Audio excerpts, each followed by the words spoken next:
dengan ancaman hukumannya maksimal 15 tahun. Sebagaimana informasi yang saya terima kemarin, memang hari Jumat besok dimintai keterangan. Jadi prosesnya adalah dimintai keterangan. Kita lihat seperti apa kehadirannya, apakah dia hadir atau tidak, kita tunggu besok. Karena besok informasi yang saya terima, kakaknya Niki, Edwin akan datang ke Polres untuk juga ingin mengetahui seperti apa orang yang akan dipanggil yang membuat menderita kemenakannya. Seperti itu yang disampaikan kepada saya, dan dia minta supaya Bang, kalau ada waktu habis sholat Jumat Bang, kita ke Polres Bang, kita lihat dia datang atau tidak datang orang yang membuat menderita kemenakan saya. Itu seperti yang disampaikan oleh Edwin. Bang, terkait kondisi psikis Loli sendiri sejauh ini gimana Bang? Kalau dia kan sudah lebih baik ya, lebih jauh dari orang-orang yang selama ini mungkin memberikan informasi atau masukan yang tidak benar. Saat ini dia ada dalam pengawasan dan perlindungan dari sebuah lembaga di mana itu atas permintaan Nikita. Jadi Nikita itu ingin memberikan yang terbaik buat anaknya, ingin terbaik, ada perlindungan buat anaknya. Karena apa? Karena dia juga mendengarkan, mengetahui dalam berita acara pemeriksaan, dalam berita acara permintaan keterangan itu ada hal-hal yang sangat mengkhawatirkan, sehingga dia mengambil sikap, Bang, ajukan permohonan, saya bilang. Setelah dia tahu bagaimana, ajukan permohonan untuk perlindungan. Dan sekarang Laura itu ada di bawah perlindungan sebuah lembaga yang diatur dalam undang-undang, dan itu adalah lembaga negara.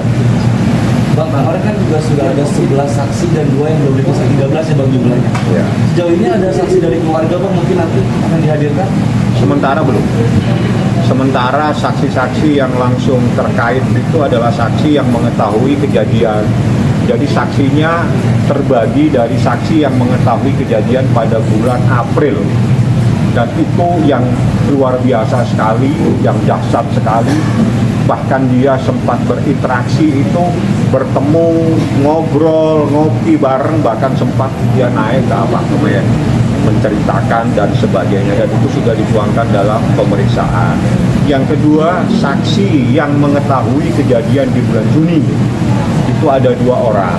Nah, ada saksi lagi yang juga, jadi ada saksi yang berinteraksi langsung, itu saksi di bulan April berinteraksi langsung, saksi di bulan Juni berinteraksi langsung. Ada juga saksi di bulan Juni, April dan bulan Juni yang berinteraksinya melalui komunikasi WhatsApp, mengirimkan foto dan sebagainya. Itu sudah menjelaskan ke penyidik pada saat dilakukan proses pemeriksaan. Jadi saksi-saksinya terpecah dengan cerita kejadian dan peristiwa yang berbeda, tapi merupakan satu rangkaian terkait dengan adanya dugaan tindak pidana ini. Seperti itu. Besok kan rencana untuk Saksi itu disampaikan, tapi itu adalah proses penyidik yang bisa menyampaikan. Seperti apa, saya tidak punya hak untuk menyampaikan ke media atau ke masyarakat, karena yang jelas saksi itu datang. Saksi itu adalah saksi yang tahu pada peristiwa bulan April, saksi yang tahu pada peristiwa bulan Juni. Ada saksi yang berkomunikasi langsung, ada saksi yang berkomunikasi melalui percakapan dan WhatsApp dan percakapan melalui media. Bang, besok kan rencananya kakaknya Niki akan hadir. Mungkin ada pembicaraan mungkin juga ikut hadir Bang, untuk nemuin. Kalau Niki saya belum berkomunikasi dari tadi, saya nanti sebentar saya akan telepon dia. Tapi yang jelas Edwin telepon saya, tolong Bang, sama-sama kita ke Polres. Nah ini jam berapa, saya bilang ini. Kita habis sholat Jumat saja, lebih enak habis sholat Jumat kita datang, kita lihat. Saya ingin ketemu. Saya bilang jauh-jauh saja, jangan bertemu, nanti kamu emosional. Visum langsung ke penyidik ya, dan ke humas. Belum tahu hasilnya Bang. Ke humas saja, karena gini ya, visum itu bahasanya gini, visum et repertum, dan visum itu pro justisia. Jadi kalau namanya pro justisia itu kita tidak punya hak, dan itu adalah terkait dengan proses hukum. Itu haknya penyidik, haknya polisi. Nah, kalau haknya polisi tanyakan kepada mereka. Biasanya visum itu mendetailnya itu ada dalam sebuah konklusi atau kesimpulan. dan sebagainya. Kalau saya nggak punya hak. Ingin mempertegas saja Bang, berarti visum itu ingin mempertanyakan masalah tentang keperawanannya. Tanya langsung ke penyidik. Yang jelas visum itu nanti yang akan membuka cerita ini, ya. Bang, bisa bilang besok bisa kenapa bagi Eva? Itu jadi gini, proses ini kita ikutin saja. Jadi proses itu, proses hukum kita ikutin. Apakah ini proses penyelidikan? Jadi ada proses penyelidikan, ada proses penyidikan. Seingat saya saat ini proses penyelidikan. Artinya adalah mencari dan untuk menemukan ada dan tidaknya sebuah peristiwa dan perbuatan pidana. Nah, seperti apa kelanjutannya? Alangkah baiknya tanyakan kepada Humas Polres Metro Jakarta Selatan. Bang, sejauh ini sudah ada obrolan sama Niki, Bang. Mereka sudah melaporkan Eva, mungkin melaporkan kuasa hukumnya sudah ada obrolan, Bang. Kuasa hukum maksudnya? Kuasa hukumnya Eva yang dilaporkan mungkin. Nggak ada komunikasi ke sana. Kita fokus.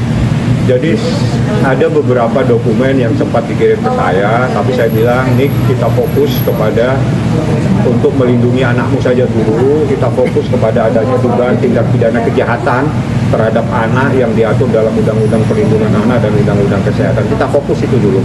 Ini yang harus kita fokuskan. Saya mencari saksi, saya berkomunikasi dengan saksi, dan alhamdulillah saksi semua yang hadir itu saksi yang ingin menegakkan kebenaran dan mereka datang.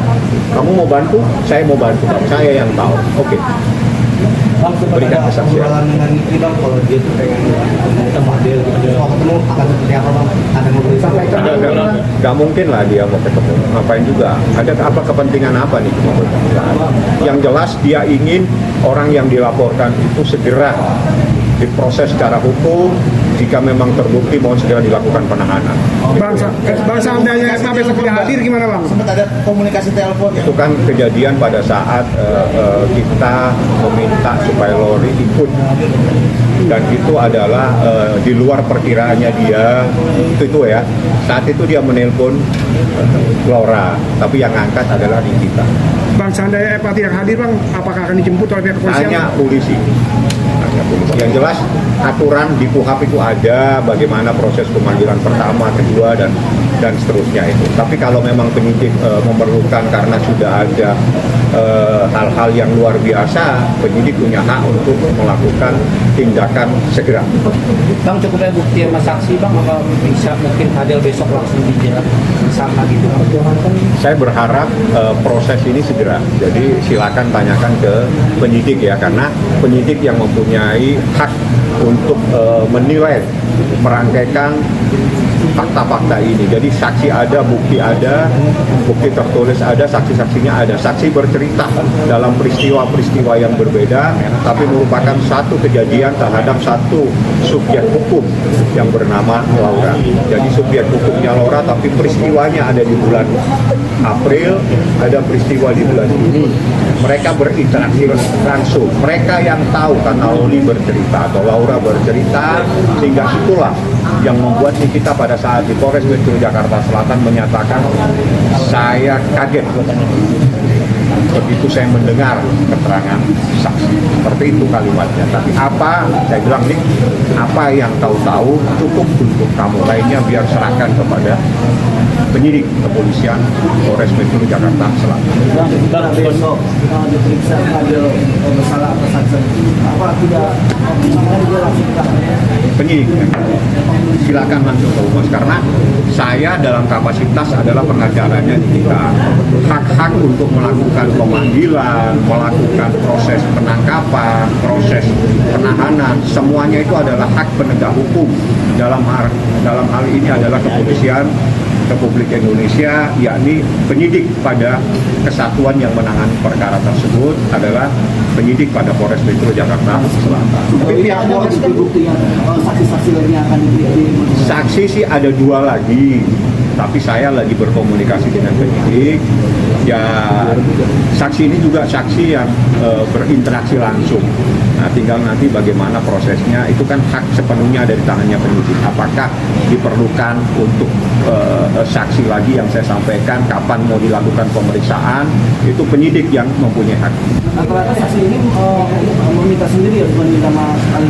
saksi-saksi yang luar biasa, artinya saksi yang tahu persis, yang berinteraksi itu semuanya itu setelah berkomunikasi dengan saya dan mereka bersedia untuk menjadi saksi. Jadi bukan karena ada pemanggilan atau ditekan, tidak. Dia datang untuk kebenaran, untuk memberikan perlindungan kepada anak yang di bawah umur yang bernama Laura.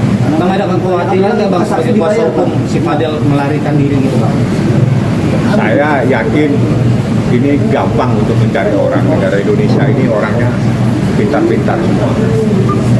Nggak terlalu berpikir sampai sejauh itu. Ikutin saja prosesnya.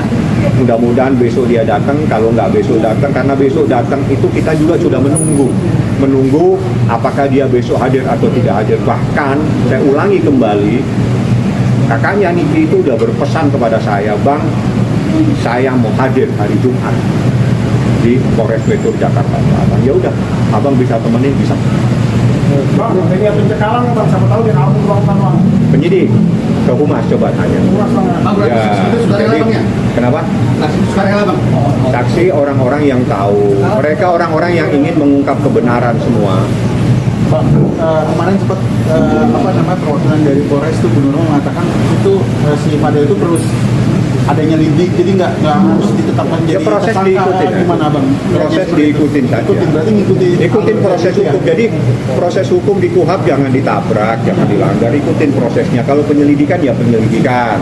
Setelah penyelidikan, kalau memang ada ditemukan peristiwa pidana, ini menurut KUHAP ya, ada peristiwa pidana naik lagi pada proses penyidikan. Kalau proses penyidikan nanti ditemukan siapa yang bertanggung jawab secara hukum.